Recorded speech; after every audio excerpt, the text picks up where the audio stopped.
Hello students, आज का हमारा लेसन है लेसन नंबर 9 टिकट एल्बम, जो कि दो बच्चों की कहानी है, राजप्पा और नागराजन। दोनों ही टिकट एल्बम, दोनों के पास ही टिकट एल्बम होता है। एक ने खुद ने बनाया होता है और दूसरे को उसके मामा ने सिंगापुर से भिजवाया है। तो चलिए शुरुआत करते हैं इस कहानी की। राजप्पा और नागराजन दोनों ही सहपाठी होते हैं। सहपाठी यानी साथ में पढ़ने वाले। और राजप्पा के पास डाक टिकटों का एक सुंदर एल्बम था। राजप्पा के पास डाक टिकटों का एक सुंदर एल्बम था और उसके एल्बम के लड़कों में खूब तारीफ होती थी। परंतु जब से नागराजन के मामा ने सिंगापुर से नागराजन को एल्बम भिजवाया था, तब से उसके एल्बम को कोई पूछता तक नहीं था। उसके यानी राजप्पा के, यानी जब से नागराजन का एल्बम आया, तब से राजप्पा के एल्बम को सब नेगलेक्ट करने लगी, उसको देखना बंद कर दिया। नागराजन अपना एल्बम सबको दिखाता था, पर किसी को छूने नहीं देता था। वो खुद ही एल्बम अपनी गोद में रखता और उसके पन्ने पलटता रहता, सबको दिखाता, लेकिन किसी को हाथ नहीं लगाने देता। और जब लड़कियों ने उससे एल्बम मांगा तो नागराजन ने उनको कवर चढ़ाकर दिया। और शाम तक जब लड़कियां उसको देखती रही एल्बम को, शाम तक लड़कियों के पास रहा। उसके बाद से उसने वापस ले लिया। नागराजन ने एल्बम को अपने पास वापस ले लिया। काफ़ी मेहनत से तैयार की गई राजप्पा की एल्बम की कोई तारीफ नहीं करता, और कई सहपाठी एल्बम की तुलना नागराजन के एल्बम से करते और उसके एल्बम को फिसड्डी, यानी ये तो किसी काम का नहीं है। यानी नागराजन के एल्बम के आने के बाद राजप्पा की एल्बम को सबने पूछना देखना बंद कर दिया था। तो इस बात से राजप्पा को थोड़ी चिढ़ होने लगी थी। लेकिन राजप्पा ने कभी भी नागराजन के एल्बम को देखने की इच्छा प्रकट नहीं की। और जब अब राजप्पा क्या था, वो मन ही मन कुढ़ने लगा था, उसे गुस्सा आने लगा था। मतलब अंदर ही अंदर वो अपनी बात किसी को कह नहीं पाता था, लेकिन वो अंदर ही अंदर कुढ़ रहा था। लड़कों के सामने जाने में उसे शर्म महसूस होने लगी थी कि ये लोग क्या कहेंगे मेरे बारे में, क्योंकि नागराजन का एल्बम जो था वो बहुत ही सुंदर था।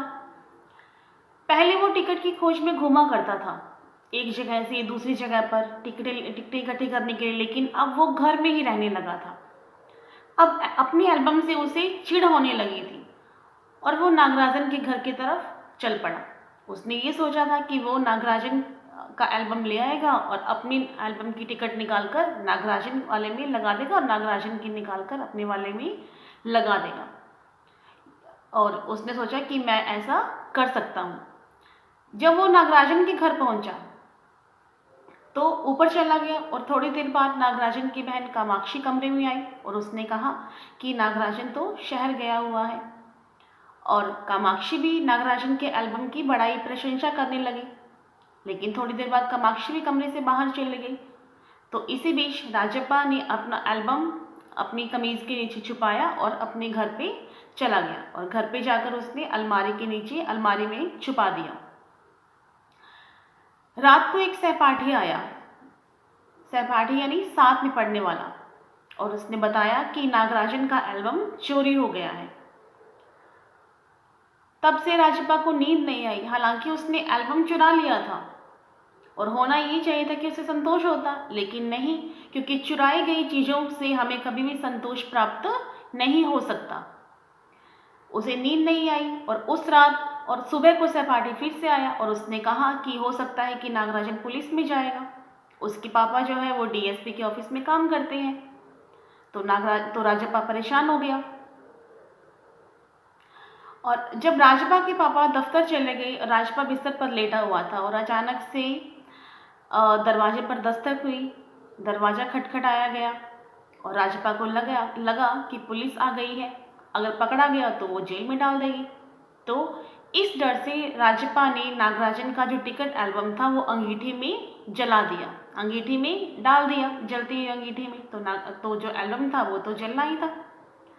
तभी अम्मा की आवाज़ आई कि नागराजन आया है, और नागराजन जो था वो काफ़ी मायूस था। नागराजन को देखकर राजप्पा को लगा कि उसने अच्छा नहीं किया है और उसने उसे अपना एल्बम दे दिया। लेकिन नागराजन को लगा कि राजप्पा उसका सिर्फ मन रखने के लिए ऐसा कह रहा है, लेकिन राजप्पा बार बार वही बात कह रहा था।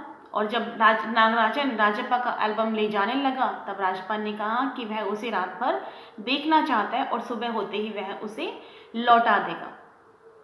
यानी जब आपस में राजप्पा को नागराजन से ईर्ष्या होने लगी थी, और जब ईर्ष्या की भावना जहाँ आ जाती है वो कोई अच्छी बात नहीं है, उसका परिणाम थोड़ा बुरा ही होता है। हालांकि राजप्पा ने नागराजन का टिकट एल्बम अंगीठे में डाल दिया, लेकिन फिर भी बाद में उसे अपनी गलती का एहसास हुआ। नागराजन को देखकर उसे अपनी गलती महसूस हुई और उसने अपना टिकट एल्बम उसे दे दिया, जो कि उसने बहुत ही मेहनत से बनाया था। जिस प्रकार से मधुमक्खी जो होती है वो धीरे धीरे शहद इकट्ठा करके छत्ता बनाती है ना, उसी तरह से राजप्पा ने भी अपना टिकट एल्बम बनाया था। लेकिन जब उसने देखा कि मैंने गलती की है, नागराजन मायूस है, तो उसे उससे रहा नहीं गया और उसने अपना टिकट एल्बम जो था वो नागराजन को दे दिया। तो ये थी बड़ी ही प्यारी सी कहानी। यहाँ हमारा ये लेसन कंप्लीट होता है। Thank you.